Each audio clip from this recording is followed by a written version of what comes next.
Bonjour à tous, je vous retrouve aujourd'hui pour vous parler de quelque chose qu'on m'a posé des questions sur l'importation d'un PDF dans Inkscape. Alors, on parlait des possibilités d'importation.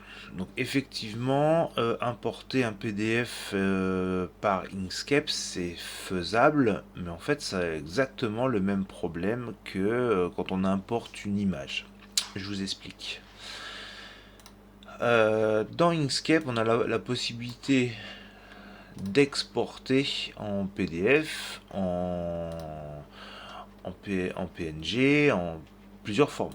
D'accord, ça c'est un fait. Euh, et donc, d'importer. Si on peut exporter, on peut importer. Si on doit importer un PDF, comment ça se passe? On va le faire, on va faire fichier importer, on va on va aller chercher un fichier que j'ai déjà préparé.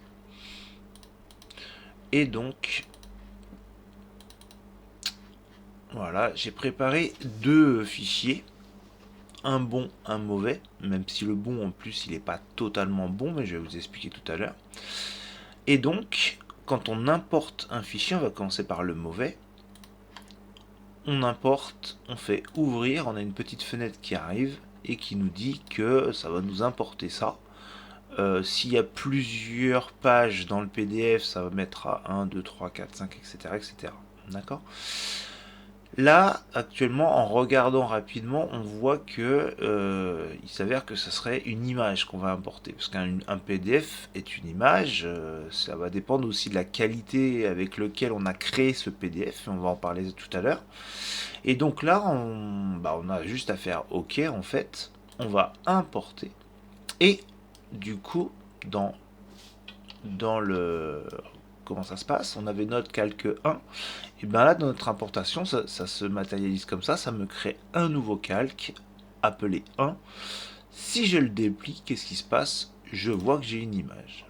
Et je vois que j'ai une image, c'est vraiment une image de genre basique, parce qu'en fait, ça me sélectionne même le blanc qu'il y a autour de l'image. C'est vraiment une image, c'est comme si on avait fait un scan, en scannant une image dans une imprimante et qu'on l'avait fait sortir directement en PDF. C'est exactement ça que ça aurait donné, en fait. Ça aurait donné le blanc autour avec l'image à l'intérieur.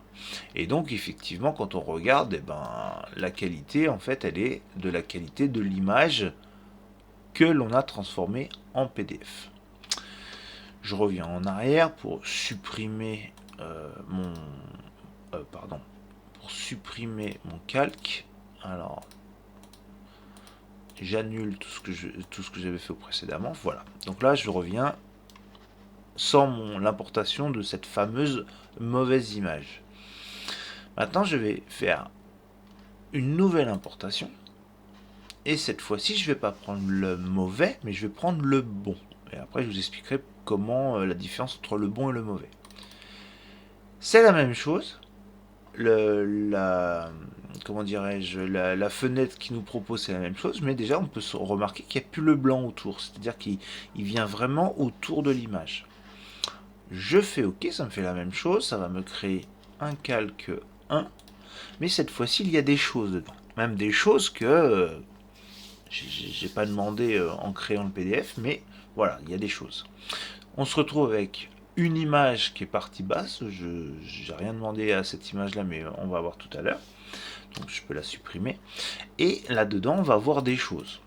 D'accord? On va voir, il y a des bonnes choses et des mauvaises choses. C'est-à-dire que là, par exemple, j'ai un grand carré. Hein, le chemin, c'est un des carrés bleus. Et là, on a plein de petits... Alors, celui-là, il est bon. On va les nommer bons. Je vais mettre bon ceux qu'on va garder. Celui-là, c'est pas bon. Ça a l'air d'être bon. Etc. etc. On remonte tout ce qui est pas bon, comme d'habitude on fait quand on importe une image et qu'on la vectorise. Voilà. Et voilà, j'ai récupéré mes 4 parties qui sont bonnes. Le reste, c'est poubelle. Donc je peux les sélectionner. Alors, hop. Ah, tiens, ça c'est un bug que j'ai remarqué en sélection. Donc du coup, je les sélectionne avec la touche contrôle, tous, et je les supprime. Et là, je me retrouve avec mes 4 parties, alors qu'ils sont plus ou moins bonnes en qualité, parce que j'ai pas du tout retravaillé l'image. On voit que là, c'est un petit peu ondulé, mais je l'ai vraiment pas fait. Mais par contre, on voit que quand c'est propre, quoi. D'accord. Donc ça, c'est parce qu'en fait, j'avais vectorisé moi-même cette image pour pouvoir justement la rendre propre. Donc, une importation de PDF ne résout pas tous nos problèmes. Ça va dépendre de comment a été traitée l'image pour l'enregistrer en PDF. Maintenant, on va faire la chose à l'envers. Je reprends ce calque-là, je le supprime et alors là, pour retirer cette petite bout de page, on clique sur le petit icône tout en bas à gauche, outils page, et quand ça me sélectionne la bonne page, j'appuie supprime sur mon écran, sur mon clavier pour pouvoir le supprimer. Donc voilà, donc l'importation de PDF fonctionne. Moi je crée beaucoup de logos en partant d'un PDF, sauf que ça ne facilite pas tant plus le processus. Il faut connaître comment a été exporté ce fameux PDF. Donc là, on va reprendre le problème à l'envers pour essayer de comprendre et de voir comment est fait, comment peut-on faire un bon PDF. Maintenant qu'on sait que ça fonctionne. Donc là, pareil que tout à l'heure, je vais importer. Cette fois-ci, je vais aller chercher une image. Et normalement, je l'avais trouvé là-dedans. Voilà, par exemple, ce logo-là. Ouvrir. Donc là, c'est exactement mon logo de tout à l'heure. On voit que c'est un petit peu hachuré, etc. Donc, ça veut dire que on traite quand même l'image proprement. C'est-à-dire que là, je vois que je suis en mode c'est une image. On va faire vectoriser. En faisant vectoriser, on voit que le seuil de luminosité, il me détecte que ce qui est assez fort en luminosité. Donc là, on va augmenter le seuil jusqu'à temps que tout apparaisse. J'augmente légèrement. Voilà, dès que tout est apparu, on peut dire appliquer, il va me le mettre tout en noir, bien évidemment. Et donc, du coup, on va pouvoir décaler tout ça vers le bas. On va pouvoir, donc là, c'est 4 formes complètement isolées. Enfin, c'est une union de 4 formes.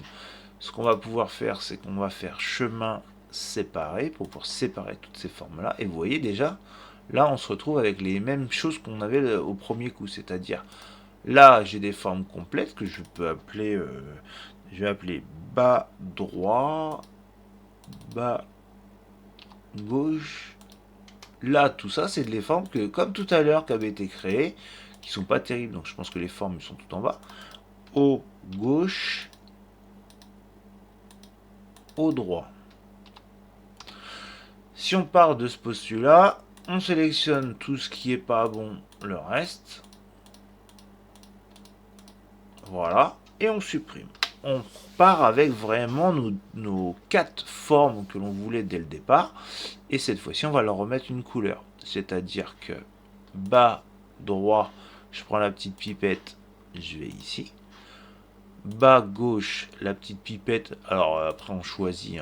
Bas droit, je peux peut-être mettre par là. En fait, on voit que c'est un dégradé. Celle-là, hop. Et celle-là, hop.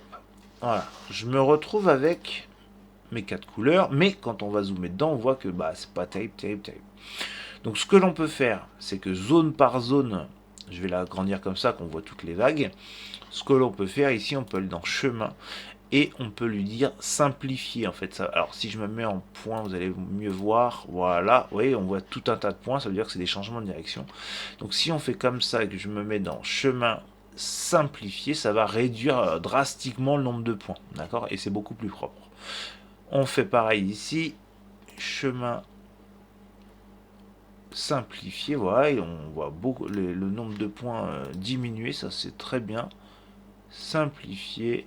Et celui-là, chemin simplifié. Voilà, on se retrouve avec des images, quand on va zoomer dedans, on voit qu'il y a beaucoup moins de